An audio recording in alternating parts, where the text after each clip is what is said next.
about the next person she met. She began in the bus to weave backgrounds and settings for the people she saw. She tried to imagine what their lives had been like. First thing you know, she was talking to people everywhere, and today she's happy, alert, and a charming human being, cured of her pains.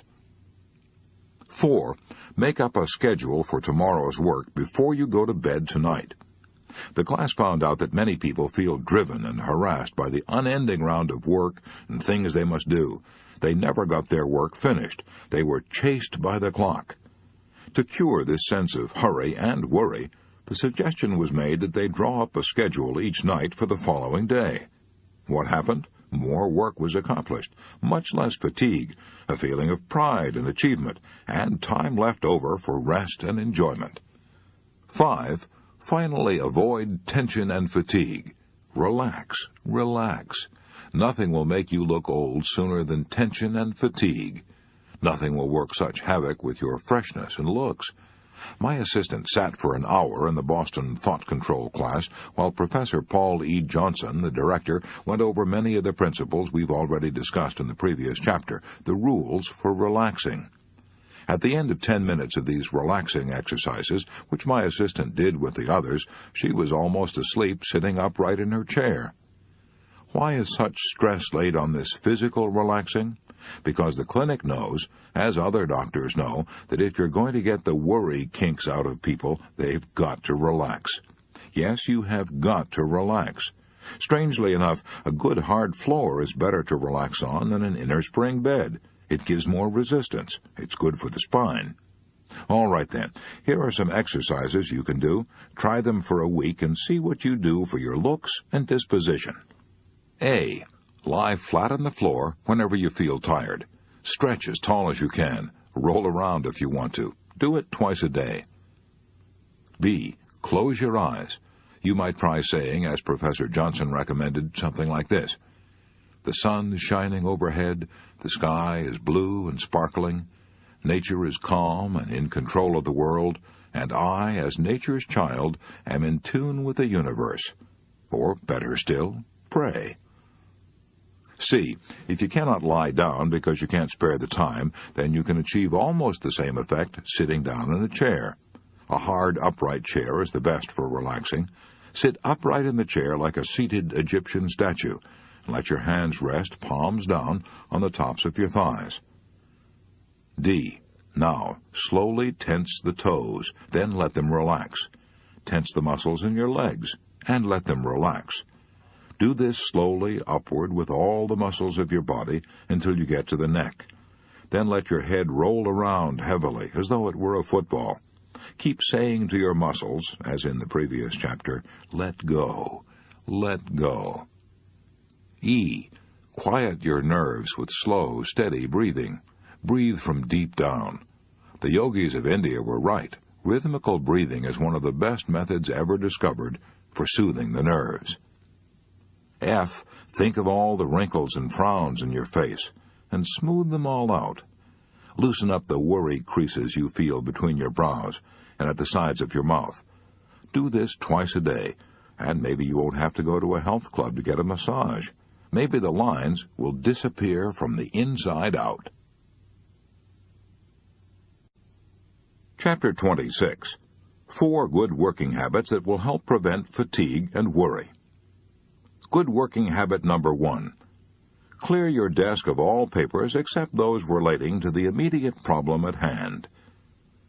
Roland L. Williams, president of Chicago and Northwestern Railway, once said, "A person with his desk piled high with papers on various matters will find his work much easier and more accurate if he clears that desk of all but the immediate problem on hand.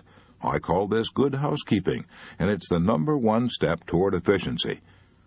If you visit the Library of Congress in Washington, D.C., you will find 5 words painted on the ceiling, 5 words written by the poet Pope.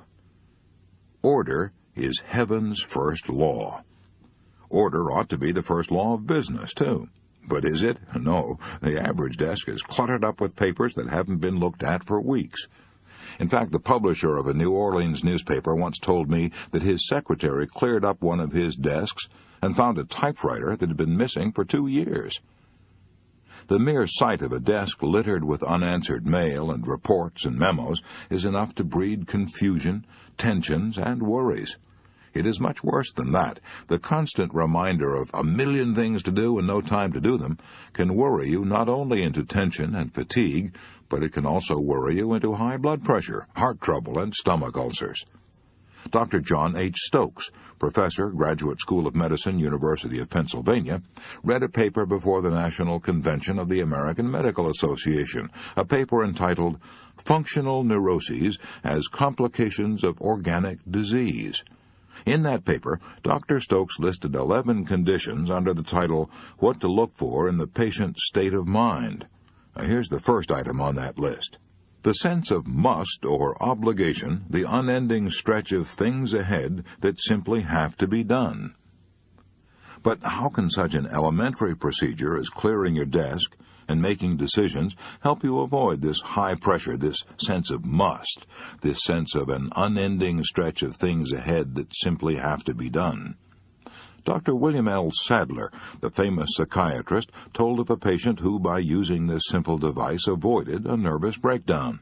The man was an executive in a big Chicago firm. When he came to Dr. Sadler's office, he was tense, nervous, worried. He knew he was heading for a tailspin, but he couldn't quit work. He had to have help. While this man was telling me his story, Dr. Sadler says, my telephone rang. It was the hospital calling. And instead of deferring the matter, I took time right then to come to a decision. I always settle questions, if possible, right on the spot. I'd no sooner hung up than the phone rang again. Again, an urgent matter which I took time to discuss. The third interruption came when a colleague of mine came into my office for advice on a patient who was critically ill. When I'd finished with him, I turned to my caller and began to apologize for keeping him waiting. But he'd brightened up. He had a completely different look on his face. Don't apologize, doctor, this man said to Sadler. In the last 10 minutes, I think I've got a hunch as to what's wrong with me. I'm going back to my office and revise my working habits. But before I go, do you mind if I take a look in your desk? Dr. Sadler opened up the drawers of his desk, all empty except for supplies. Tell me, said the patient, where do you keep your unfinished business? Finished, said Sadler. And where do you keep your unanswered mail? Answered, Sadler told him. My rule is never to lay down a letter until I've answered it. I dictate the reply to my secretary at once. 6 weeks later, this same executive invited Dr. Sadler to come to his office. He was changed, and so was his desk. He opened the desk drawers to show that there was no unfinished business inside of the desk. 6 weeks ago, this executive said, I had 3 different desks in 2 different offices and was snowed under by my work. I was never finished. After talking to you, I came back here and cleared out a wagon load of reports and old papers. Now I work at one desk, settle things as they come up, and don't have a mountain of unfinished business nagging me and making me tense and worried. But the most astonishing thing is I've recovered completely. There's nothing wrong anymore with my health. Charles Evans Hughes, former Chief Justice of the United States Supreme Court, said, Men do not die from overwork, they die from dissipation and worry. Yes, from dissipation of their energies, and worry because they never seem to get their work done. Good working habit number 2. Do things in the order of their importance. Henry L. Doherty, founder of the nationwide Cities Service Company, said that regardless of how much salary he paid, there were 2 abilities he found it almost impossible to find. Those 2 priceless abilities? First, the ability to think. Second, the ability to do things in the order of their importance. Charles Luckman, the lad who started from scratch and climbed in 12 years to president of the Pepsodent Company, got a salary of $100,000 a year, and made $1 million besides. That lad declared that he owed much of his success to developing the 2 abilities that Henry L. Doherty said he found almost impossible to find. Charles Luckman said, As far back as I can remember, I have gotten up at 5 o'clock in the morning because I can think better then than at any other time. I can think better then and plan my day, plan to do things in the order of their importance. Frank Betker, one of America's most successful insurance salesmen, didn't wait until 5 o'clock in the morning to plan his day. He planned it the night before. Set a goal for himself, a goal to sell a certain amount of insurance that day. If he failed, that amount was added to the next day, and so on. I know from long experience that one is not always able to do things in the order of their importance, but I also know that some kind of plan to do first things first is infinitely better than extemporizing as you go along. If George Bernard Shaw had not made it a rigid rule to do first things first, he would probably have failed as a writer and might have remained a bank cashier all his life. His plan called for writing 5 pages each day. That plan inspired him to go right on writing 5 pages a day for 9 heartbreaking years, even though he made a total of only $30 in those 9 years, about a penny a day. Even Robinson Crusoe wrote out a schedule of what he would do each hour of the day. Good working habit number 3. When you face a problem, solve it then and there if you have the facts necessary to make a decision. Don't keep putting off decisions.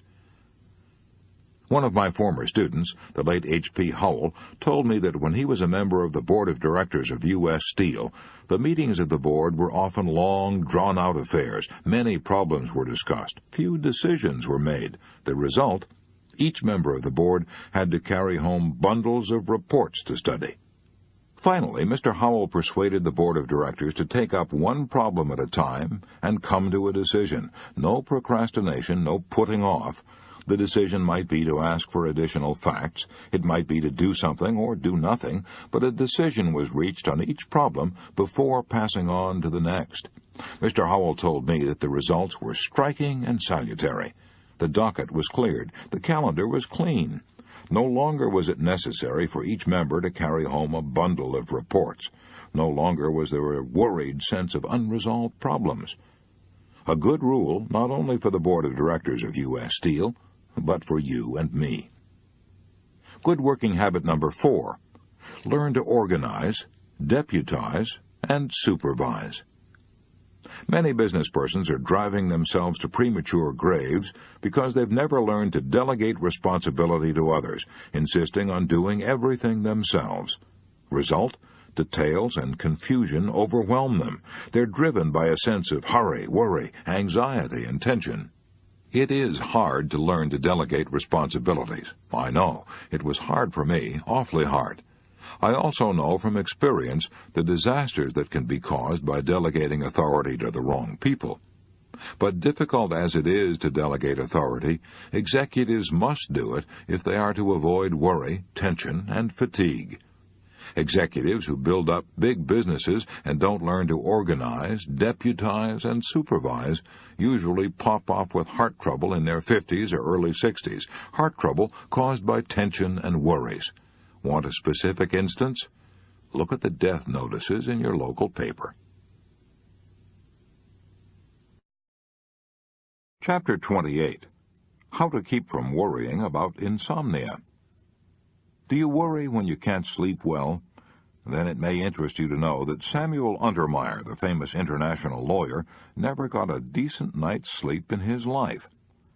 When Sam Untermeyer went to college, he worried about 2 afflictions, asthma and insomnia. He couldn't seem to cure either, so he decided to do the next best thing, take advantage of his wakefulness.